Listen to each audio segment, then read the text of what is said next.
वसुदेव्या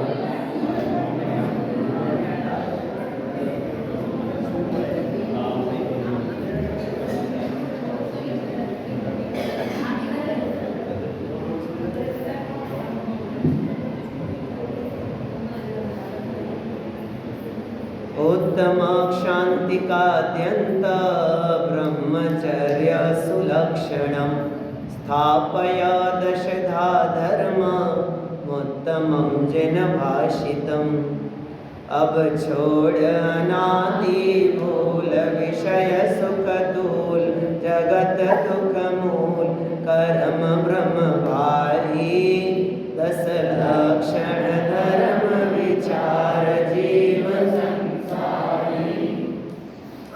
संयोगवशात आज सुबह भी विलम्ब हुआ और संयोगवशात सायंकाल भी आज विलम्ब हुआ। कितनी देर की अनुकूलता है मुझे पहले बता दो। 9:15 ठीक है, अभी 9:41 हो रहे हैं।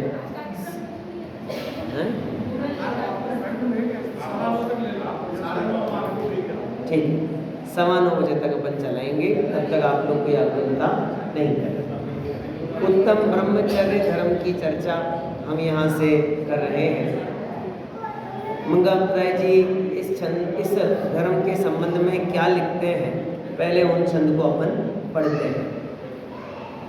लखतिया पुरुष समतात सुता सुत मात बहन अरुब्रा जो नादा गिनते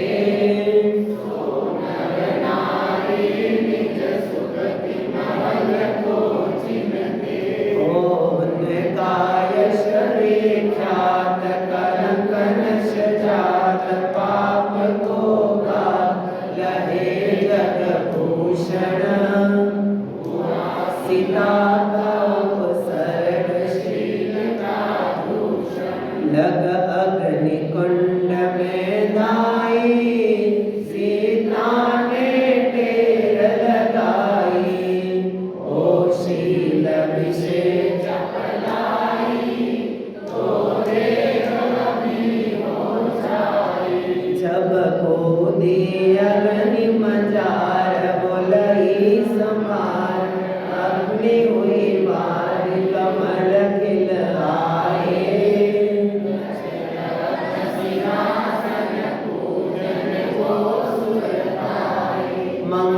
मंगतयशील विचार ब्रह्मचर्य सार मोक्ष दाता को दोग हमारी दस लक्षण धर्म विचार जीव संसारी। बहुत सारी चर्चाएं हैं उत्तम ब्रह्मचर्य को लेकर के। पहले तो एक कंसेप्ट दिमाग में सबसे पहले साफ कर लेना, ब्रह्मचर्य सिर्फ शरीर का धर्म नहीं है। ऐसा नहीं समझना कि स्त्री पुरुष को, पुरुष स्त्री को छोड़ दे तो उसका नाम ब्रह्मचर्य, भोगना छोड़ दे तो उसका नाम ब्रह्मचर्य। बिल्कुल ऐसा अर्थ नहीं है। ये हमने ब्रह्मचर्य के अर्थ को बहुत छोटा बना दिया, थोड़ा बड़ा करिए। पांचों इंद्रियों से विषयों को भोगना, इसका नाम अब्रह्म है। ब्रह्म नाम आत्मा, और आत्मा में नहीं रहना, इसका नाम अब्रह्म। और जब आत्मा में नहीं रहता तो कहाँ जाता है कि विषयों में, कि केवल एक विषय में, कि नहीं, पांचों इंद्रिय के विषय। इसलिए अब्रह्म 5 इंद्रियों से होता है, तो ब्रह्मचर्य भी 5 इंद्रियों से होगा, कोई दिक्कत वाली बात नहीं है। लेकिन मुख्यतया से इसकी चर्चा हमेशा एक भाग से ही की जाती है, एक पक्ष से ही की जाती है। चलो मैं आपसे शुरुआत करता हूँ कुछ पूछने की। ब्रह्मचारी को कैसे कपड़े पहनने चाहिए? सफ़ेद, लाल, पीले, काले, नीले, कैसे? हाँ? ब्रह्मचारी स्त्री को कौन से कपड़े पहनने चाहिए? लाल साड़ी पहने तो ब्रह्मचारी हो सकती है कि नहीं हो सकती? अभी पता है आपको ब्रह्मचारी का अर्थ पकड़ में नहीं आ रहा, इसलिए आप हाँ हाँ कर रहे हो। ना कर रहे हो। जो ना कर रहे हैं उन्हें भी समझ में नहीं आ रहा, जो हाँ कर रहे हैं उनको भी समझ में नहीं आ रहा। हाँ मैं सही कह रहा हूँ। अच्छा मैं अब पूछता हूँ असली प्रश्न, आप सब ब्रह्मचारी हो? हाँ हाँ ना, आप सब ब्रह्मचारी हो? नहीं, अभी आपने ना हाँ कहा ना ना कहा, अधिकतम लोगों ने ना ही कहा है। हम थोड़ी ब्रह्मचारी, ब्रह्मचारी तो वो होते हैं, वो कौन? वो कौन? जिन्होंने छोड़ दिया है, वो ब्रह्मचारी। और हम नहीं छोड़ पाए तो हम ब्रह्मचारी नहीं। हाँ दुनिया ऐसा ही अर्थ करती है, जगत में उन्हें ब्रह्मचारी कहा जाता है। मैं आपको बताऊं, भरत चक्रवर्ती ब्रह्मचारी है। चक्रवर्ती भरत, राजा भरत, मुनि भरत नहीं। राजा भरत 96,000 रानियां, और फिर भी मैं कह रहा हूं कि वो ब्रह्मचारी है। ब्रह्मचारी है वो, ऐसे कैसे? और पुष्प डाल मुनि अवस्था में भी ब्रह्मचारी नहीं है। आया पकड़ में क्या समझाना चाह रहा हूं? हम तो नहीं कर पाएंगे, ब्रह्मचर्य तो मुनियों का काम है, वे ही कर सकते हैं। किसने बोला? ब्रह्मचर्य का श्रावक के लिए जो व्रत कहा उसका नाम है स्वदार संतोष व्रत। क्या नाम लिखा है? स्वदार संतोष व्रत, यानी अपनी पत्नी और अपने पति इतने तक अपने परिणाम को सीमित रखना, इसका नाम भी क्या है? ब्रह्मचर्य। क्या मतलब? वो सेठ सुदर्शन को हमने शीलवान कहा तो उसकी पत्नी नहीं थी, उसने पत्नी को छोड़ दिया था। तो फिर स्वदार संतोष, अपनी पत्नी के सिवाय किसी और स्त्री के प्रति उसे राग का भाव नहीं आता, इसका नाम भी ब्रह्मचर्य होता है। और हम सबको इस गुण का पालन तो करना ही चाहिए, करना ही चाहिए। पहली लाइन में लिखा है, आप ध्यान देना, लखतिया पुरुष समतात सुता सुतमात बहन अरुभ्रात जो नाता गिनते सो नर नारी निज सुगति महल को चिन्हते। नाता गिनते, अपना संबंध बनाते हैं। किस प्रकार का? कि तिया को और पुरुष को देखते हो तो नाम देखना ध्यान से, एक एक छोड़ के। तिया दिखे तो तात, उल्टा हो गया, तिया दिखे तो माता, सुता, बहन, तीन बातें बोली हैं। शब्द मिले आपको? नहीं मिले? मिल गए तीनों। तिया का मतलब स्त्री, स्त्री अगर दिखाई दे तो उसमें तीन संबंध बनाना। कौन कौन से? माता, बहन और सुता। बराबर यही लिखा जयनाथ राय जी ने भी, माता बहन सुता पहचानो। तो और कुछ क्यों नहीं? कि नहीं, अपने से बड़ी उम्र की स्त्री होवे तो माता समान, अपने से हम उम्र की स्त्री होवे तो बहन समान, अपने से छोटी उम्र की स्त्री होवे तो पुत्री समान। तो ये तो इस पुरुषों के लिए बोला है।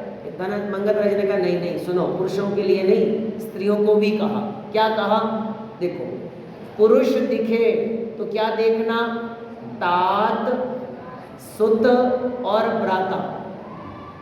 आगे पकड़ में वही कंसेप्ट है। अपने से बड़े होवे तो पिता, अपने समान उम्र के होवे तो भाई, अपने से छोटी उम्र का होवे तो पुत्र। ऐसा मानोगे तो कभी भी परिणामों में विकार आएगा ही नहीं। ये लोक व्यवहार निभाने की रीति नीति समझना आप, क्या गजब है। एक शील व्रतेषु अनतिचार नाम की भावना होती है। 16 कारण भावनाओं में एक भावना का नाम है। क्या नाम है?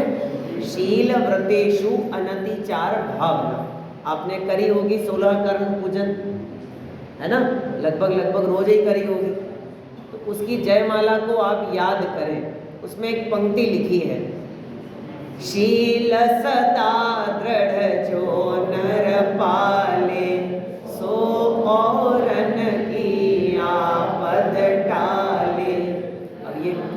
बस इतना ही काम हो जाएगा मेरा। शील सदा दृढ़ जो नर पाले, सो किसकी आपदा टालता है?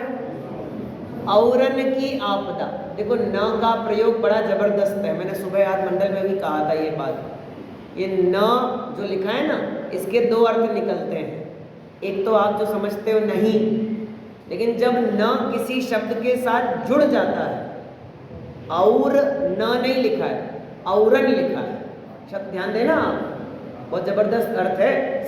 रत्नत्रय पूजा के अंदर गलती छपी है जिनेंद्र रचना के अंदर, वहाँ एक शब्द लिखा समुच्चय जयमाला के अंदर, आप तिरे औरन तिरवावे, और वहाँ लिखा है आप तिरे और न तिरवावे। अर्थ ही बदल गया पूरा। जैसे ही आपने न को अलग किया, अर्थ बदल गया। तो न का क्या फायदा? बहुवचन। जब भी पुरानी हिंदी में बहुवचन बनाना होता था तो पीछे क्या लगा देते थे? न। अभी एक सुक्ति बोल रहा था उधर पहले ही मैं, क्षमा बड़न को चाहिए, छोटन को उत्पात। बड़न क्या होता है? बड़न, छोटन, हाँ बहुवचन। छोटा शब्द में बहुवचन बनाने के लिए न लगा दिया। ऐसे ही और मतलब पराया, दूसरा, और उसको बहुवचन बना क्या लगा दिया? न। औरन की आपद टाले, जिसने शील का पालन किया, शील का पालन किया, निर्दोष शील का, वो जगत में किसी को दुखी नहीं कर सकता। दुखी नहीं कर सकता का मतलब, उसके समीप रहने पर स्त्रियां अपने को सुरक्षित अनुभव कर सकती हैं। उसके समीप रहने पर पुरुष अपने को सुरक्षित अनुभव कर सकते हैं। क्यों? क्योंकि वो तो शीलवान है, शीलवती है, वो नहीं करेगा गड़बड़, उसमें तो ऐसा दोष हो ही नहीं सकता। इसलिए लिखना पड़ा औरन की आपद टाले, हमें भी ऐसा पालन करना चाहिए।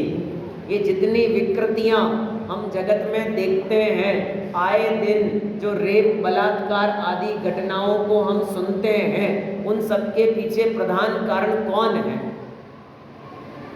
अगर आप गहराई से विचार करेंगे तो आपको पता चलेगा, इसमें प्रधान कारण है जो हमको सबसे पसंद है, वो टीवी।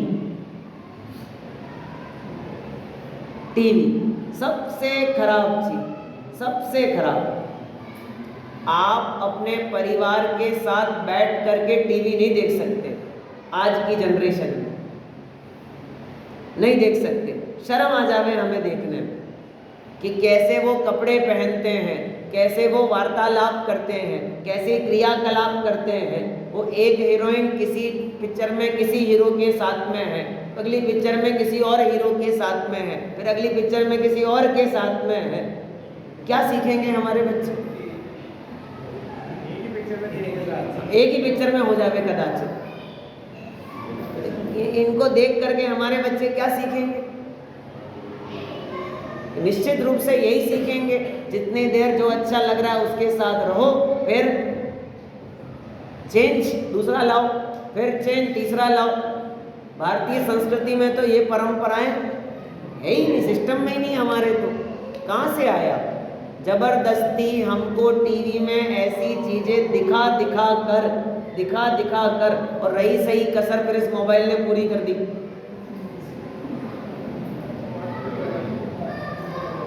तो हमारे बच्चे 24 घंटा, आजकल के बच्चे बहुत जल्दी मैच्योर हो जाते हैं, बहुत जल्दी। और हम गड़बड़ी पता है कहाँ करते हैं? 4 साल का बच्चा जब स्कूल जाना चालू करता है और उसकी मैडम स्कूल से एक फ़ोटो डालती है, ग्रुप फ़ोटो बच्चों का, तो पूछती है मम्मी कि तेरे बगल में कौन खड़ी है? तेरी गर्लफ्रेंड है। 4 साल के बच्चे को हमने क्या सिखाया? ये तेरी गर्लफ्रेंड है। लड़की को पूछते ये तेरा बॉयफ्रेंड है, तो हमें मज़ा आ रहा है, वो बात करने में हमको मज़ा आ रहा है, लेकिन हम उसे क्या डाल रहे हैं? ये संस्कार हम दे रहे हैं उसे जन्म से। कितना अच्छा लगता है स्त्रियों को जब आप सज धज के तैयार होते हो और आपके पति आपको कमेंट करते हैं, आज तो तू बिल्कुल हीरोइन लग रही है, किसी का भी नाम लगा देना। किसी भी हीरोइन का नाम लगा दो, आज तो माधुरी दीक्षित लग रही है, तो आपका सीना एकदम यो, आज तो मैं बहुत बढ़िया लगी। भ्रम में हो, आपकी प्रशंसा नहीं हो रही है, माधुरी दीक्षित की हो रही है। आपको लग रहा है मेरी हो रही है, आपका पति आप में आपको नहीं देख रहा, आप में हमें लग रहा है हमारे पति को मैं बहुत पसंद, तू पसंद नहीं आ रही भैया, पसंद तो वो आ रही है और मैं प्रसन्न हुआ जा रहा हूं जबरदस्ती में। शील का दोष है। ऐसी उपमाएं दे करके पुरुषों को भी लग सकता है, आज तो तुम बिल्कुल सलमान खान लग रहे हो, शाहरुख खान लग रहे हो, और हमें लगेगा कि हाँ बहुत बढ़िया बहुत बढ़िया, फिर गड़बड़। इसका मतलब आपकी पत्नी को आप अच्छे नहीं लगते, अच्छा तो वो लगता है वो क्या गजब कह रहे, सामने कोई और है, विचारों में कोई और है, शील का महादोष है। मतलब भोगना नहीं भोगना ये अलग विषय, विचारों में जो विकार पैदा हुआ है ये अब्रह्म है, इससे बचना बड़ा जरूरी है, बहुत ज्यादा समझना। अच्छा मैं आपसे बहुत रियल कंसेप्ट में बात करूं, हमारे भगवान कितने कपड़े पहनते हैं? हाँ, अच्छा तो मतलब नग्न रहते हैं, बराबर नग्न रहते हैं, तो हमें उन्हें नग्न देखकर कभी विकार आया? कभी विकार आया उन्हें नग्न देख करके? क्यों नहीं आया? और जगत में कोई नग्न स्त्री पुरुष दिख जाए तो वीतरागता समझ में आएगी कि विकार आएगा? क्या आएगा बोलो? अब मैं बहुत ये ब्रह्मचर्य धर्म ऐसा ही है, बहुत खुसफुस बातें करनी पड़ती है। मैं नहीं करता खुसफुस, मैं तो खुल के बोलता हूँ। क्यों डरना, किस बात का डरना? क्यों नहीं आ रहा हमें उन नग्न प्रतिमाओं को देख के विकार? हाँ, क्योंकि उनको लेकर के हमारा कंसेप्ट बिल्कुल क्लियर है, बिल्कुल क्लियर कंसेप्ट है। ये निर्विकारी हैं, वीतरागी हैं, सर्वज्ञ हैं, हितोपदेशी हैं, इनको देखकर हमें विकार आता ही नहीं। और जगत में कोई लड़का लड़की हमें नग्न दिखाई दे जाए तो विकार आता है। टीवी में मोबाइल में कोई नग्न वीडियो फोटो दिख जाए तो विकार आता है, क्योंकि हमारे हृदय में वो विकार है, वहां से नहीं आ रहा। कहां से आ रहा है? इधर से है अंदर में। अगर ये अंदर में नहीं होवे तो सामने कोई भी आ जाए, कोई फर्क नहीं पड़ता। आपको पता है बड़ा खतरनाक विषय है ये भी, एक मैं रोज बोलता हूँ ये बात। राजा राम और सीता दोनों चरित्रवान थे, शीलवान थे, बराबर। इसकी क्या प्रमाण है? 14 साल तक वनवास के काल में सीता गर्भवती नहीं हुई। आ रहा समझ? नहीं हुई ना। और जैसे ही वो अयोध्या पहुंचे, राम राजा बने और सीता गर्भवती हो गई। बराबर है, गलत तो नहीं कहा मैंने। तो ये इस बात का प्रमाण है कि वनवास के काल में दोनों ने निर्दोष शील पालन किया। आ रहा समझ में बिल्कुल कंसेप्ट? अब समझना मुद्दे की बात। 14 साल या कई वर्षों तक साथ में रहने पर भी दोनों के बीच में प्रेमालाप हुए होंगे, बहुत सारी चर्चाएं हुई होगी, राग के प्रसंग बने होंगे। लेकिन इससे भी जबरदस्त प्रसंग एक और बना था बाद में, जब सीता मर गई, स्वर्ग में चली गई, और वहां जाकर के 12वें स्वर्ग में उसे ये भाव आया कि मैं जाऊं राम के पास, और वो गई किसका रूप बना के? किसका रूप? सीता का रूप बना के। वो देव प्रतीन्द्र 12वें स्वर्ग का वो आया पुनः अयोध्या नगरी में। और अब जब वो आया तब तक रामचंद्र ने मुनि दीक्षा ले ली थी। अब राम मुनि बन चुके हैं। अब वो सीता का जीव आता है, उसी तरह का पूरा आकार प्रकार सब कुछ, कपड़े वपड़े सब वैसे ही, और आकर के रामचंद्र को बहुत प्रेम से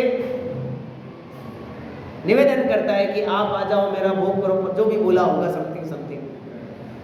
रामचंद्र को कोई विकल्प नहीं आ रहा, एक रत्ती मात्र विकल्प। क्यों? सीता तो वही है, दिखती भी वैसी है, अब क्यों नहीं आ रहा? सीता वही है, वैसी है, अब मैं वैसा नहीं हूं ना। अब कंसेप्ट क्लियर हो गया बिल्कुल। आपको पता है उसके बाद क्या हुआ? उस देव ने उस स्त्री पर्याय में अपने वस्त्र उतारे, वस्त्र, और निर्वस्त्र होकर के नग्न दशा में उसने रामचंद्र को रिझाने का प्रयास किया। गजब हो गया। कौन कौन? सीता, 14 साल तक जिन्होंने शील पाला वो सीता अब क्या कोशिश कर रही है? रामचंद्र को रिझाने की कोशिश कर रही है, रामचंद्र को रिझाने की, निर्वस्त्र होकर के, नग्न होकर के। कैसे? अनेक प्रकार के भाव भंगिमाएं बना करके, लेकिन रामचंद्र नहीं दिखते। वही जीव है, वही अब नहीं दिखते। क्यों नहीं दिखते? क्योंकि अंदर में अब वो विकार का भाव है ही नहीं, आता ही नहीं। निमित्तों से काम थोड़ी होता है, काम तो मेरी योग्यता के अनुसार होगा। अब रामचंद्र अपने को क्या अनुभव करते हैं? मैं तो शुद्ध आत्मा हूँ। ऐसा अनुभव करने वाले जीव को बाह्य में नाना प्रकार का भोग वैभव सामने खड़ा हो तो भी वह राग उत्पन्न नहीं करा सकता। ब्रह्मचर्य, उत्तम ब्रह्मचर्यधारी के मुनिराज, क्या गजब स्वरूप है। और एक और घटना है उसी रामायण की, बहुत जबरदस्त है। नाम सुना होगा आपने, अपने यहाँ तो उसका नाम अलग है, दुनिया में उसे शूर्पणखा कहते हैं। सुना है नाम शूर्पणखा? क्या हुआ था शूर्पणखा की? आपने जैन रामायण नहीं पढ़ी अभी आप। शूर्पणखा की नाक काट दी है, टीवी में तो यही बताया गया है, नाक काट दी। नाक काटने का मतलब क्या होता है? इंसल्ट कर दी। नाक काटने का मतलब नाक काट दी थोड़ी होता है, नाक काटने का मतलब इंसल्ट। क्या इंसल्ट करी थी रामचंद्र लक्ष्मण ने? क्या इंसल्ट करी थी? मैं आपको बताता हूँ क्या इंसल्ट हुई थी। असली कहानी तो क्या है, हमारे पुराण में वर्णित है पूरा विषय। शूर्पणखा, हमारे यहाँ उसका नाम है चंद्रनखा, हाँ पुराण में उसका नाम है चंद्रनखा। उसका एक बेटा था जिसका नाम था शंभूक, शंभूक उसका नाम था। शंभूक को एक दिन भाव आया कि मैं एक तलवार खड़ग की सिद्धि करूं, जिसका नाम था चंद्रहास। चंद्रहास खड़ग की मैं सिद्धि करूंगा, उसे भाव आया और उसकी साधना वो करने लगा। तो बांस का एक जुरमुट था, जुरमुट में आता है आपको? बंडल, मतलब बांस का पेड़, उसके बीच में एक खाली जगह, तो वहाँ बैठकर वो चंद्रहास खड़ग की सिद्धि करता था। रोज उसकी माता यानी चंद्रनखा आती, टिफिन लेकर के उसे खिलाती और वो खाता और फिर साधना में लग जाता। ऐसे करते करते कई दिन बीत गए और जो निश्चित दिन था उसके बाद में उसे चंद्रहास खड़ग की सिद्धि हो गई। लेकिन उसका एक नियम था कि 7 दिन तक आप उसे हाथ भी नहीं लगा सकते।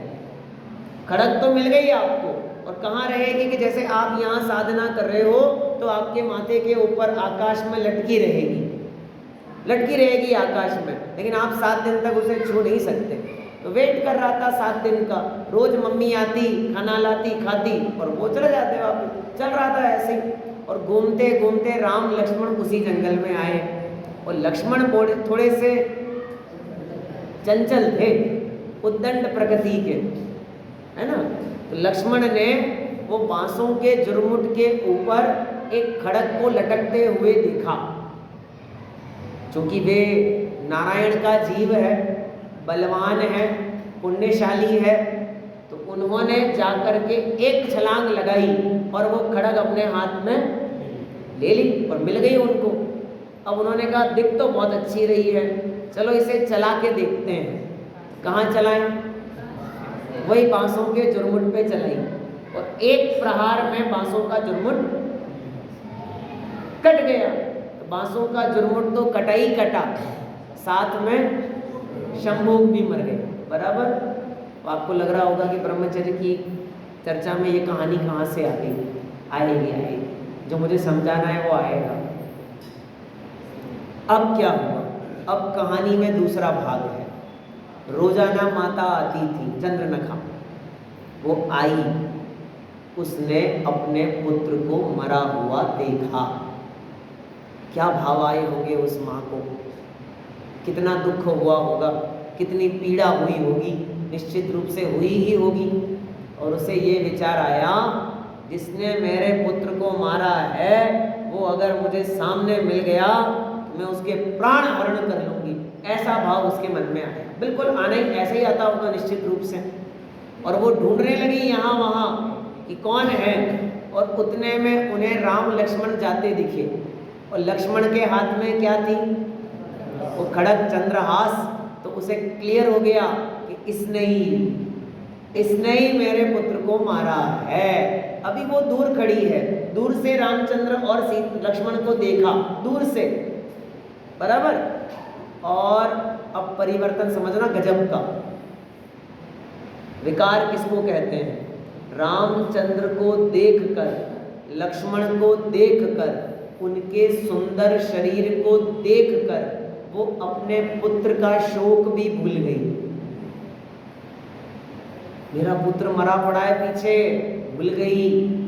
और अत्यंत प्रेम पूर्वक जा करके उसने राम और लक्ष्मण को कहा, आप मुझसे शादी करें।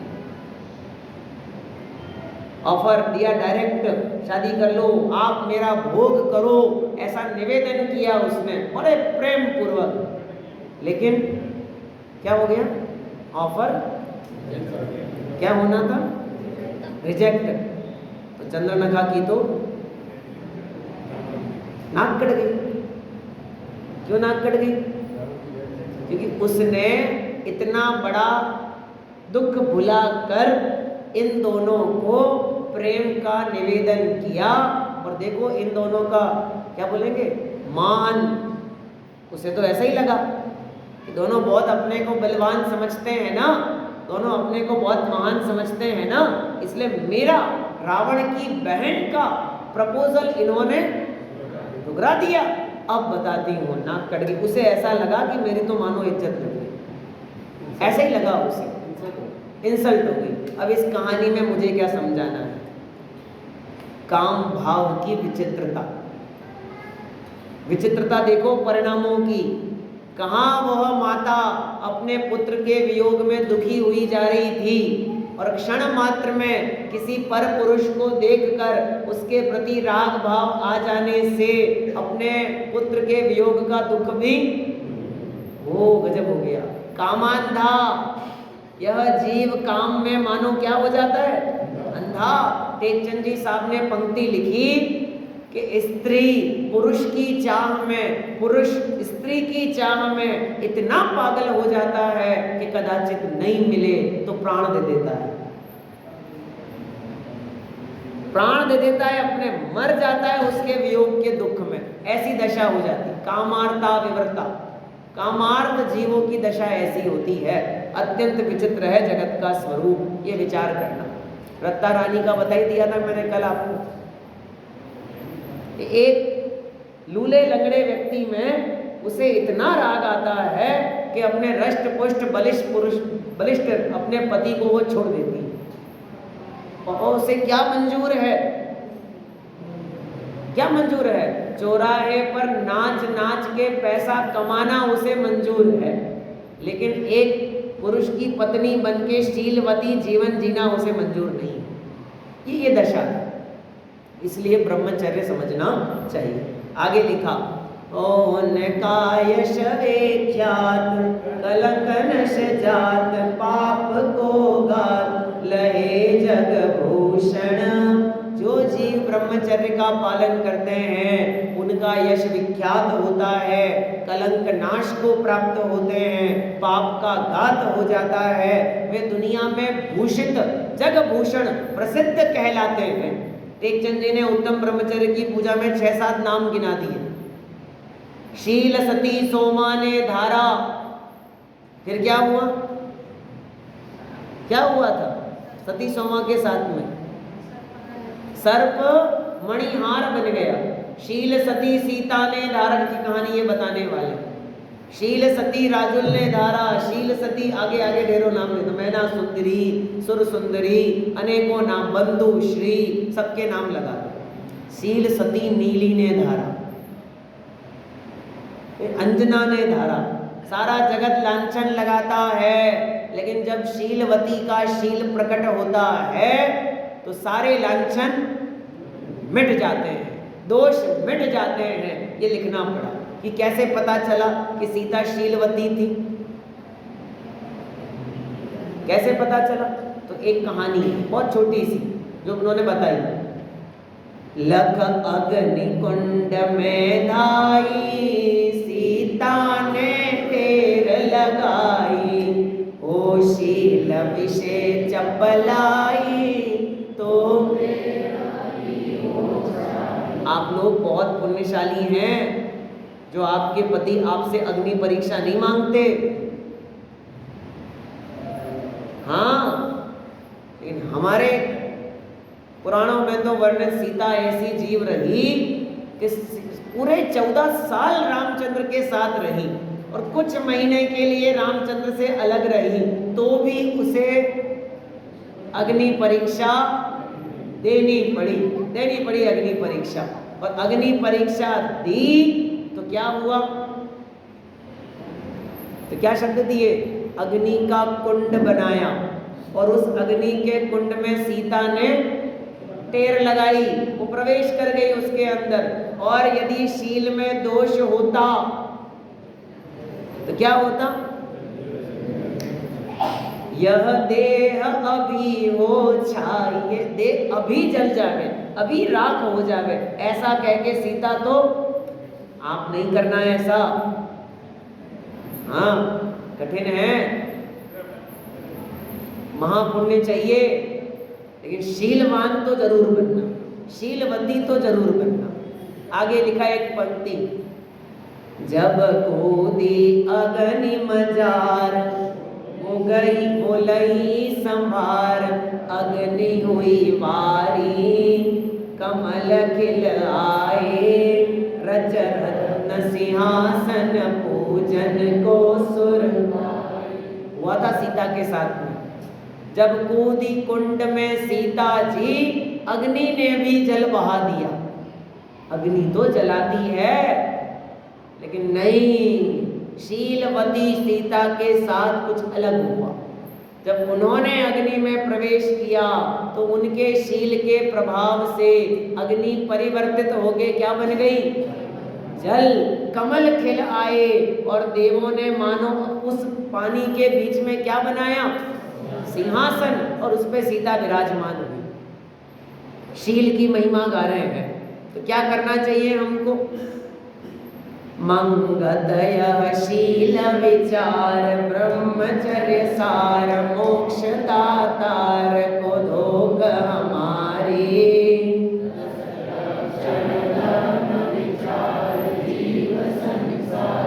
ऐसे ब्रह्मचर्य का पालन हम सभी को करना चाहिए, शील पालन करना चाहिए। लेकिन मुझे पता है आप कुछ नहीं समझ पाओगे कि क्या करना है। मैं आपको छोटे छोटे टिप्स देता हूँ।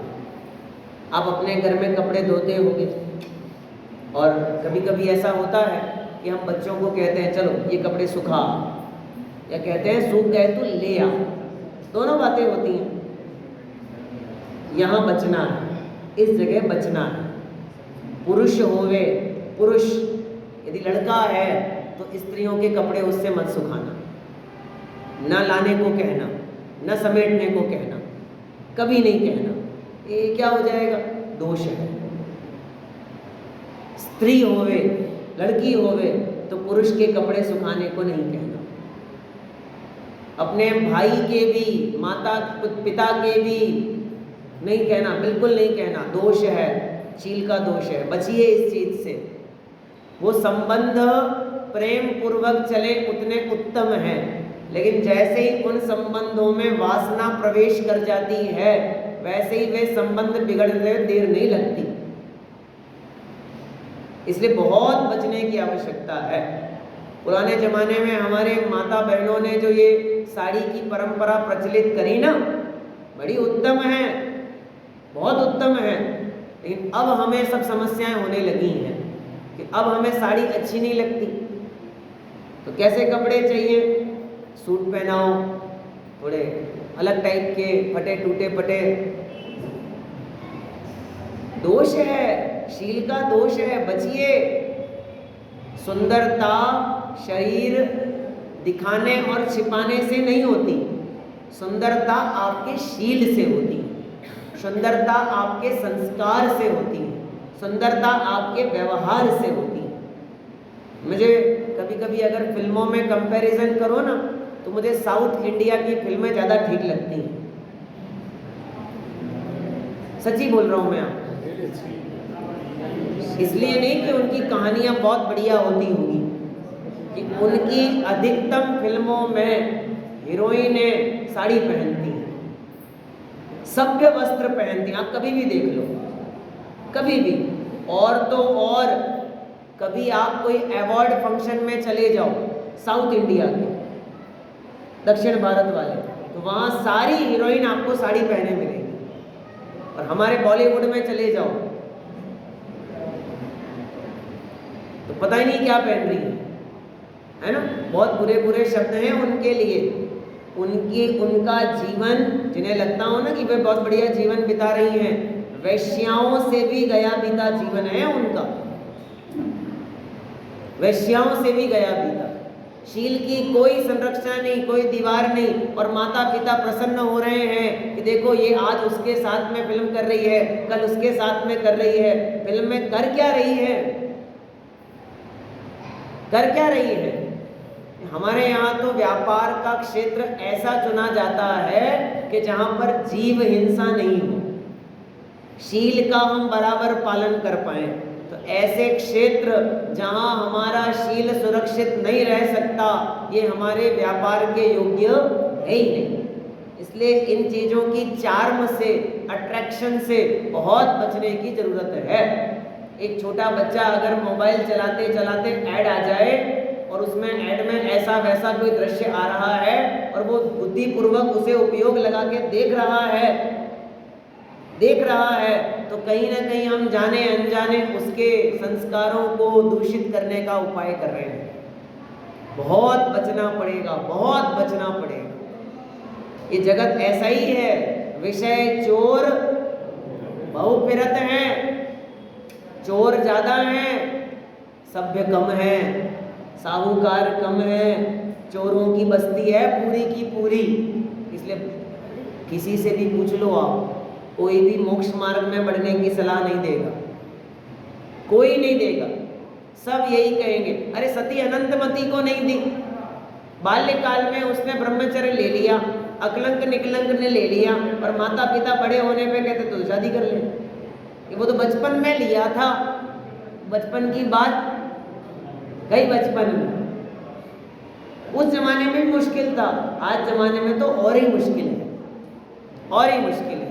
और कुछ नहीं तो कम से कम अपने पुरुष और अपनी स्त्री तक तो सीमित रहिए, सीमित रहिए।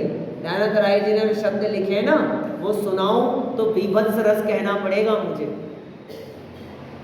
कुरेतिया के अशुचि तन में काम रोगी रति करे, बहु मृतक सड़ही मसान माही, कागजों चोंचे भरे। शमशान में लाश पड़ी हुए और कौवे उसको नोचते हैं, ऐसे ही कामी पुरुष को अपनी स्त्री का शरीर प्रिय लगता है क्या उस शरीर के अंदर? दिपे चाम चादर मढ़ी, सुंदर दिख रहा है क्योंकि ऊपर क्या चढ़ी है, चद्दर चढ़ी है, बस इतना सुंदर। ऐसा यह उत्तम ब्रह्मचर्य है। चर्चाएं बहुत हैं, अभी सब तो करना संभव नहीं है, लेकिन जितना हमसे पल सके उतना शील तो हम सभी को अवश्य पालन करना चाहिए। अपने बच्चों को भी ऐसी गतिविधियों में संलग्न होने से बचाना चाहिए। बराबर, बहुत कठिन नहीं है, बहुत सरल है और अपने जीवन में हम इसे पाल सकते हैं। बचना बचाना बहुत जरूरी है। विशेष चर्चा। ओम नमः शिवाय।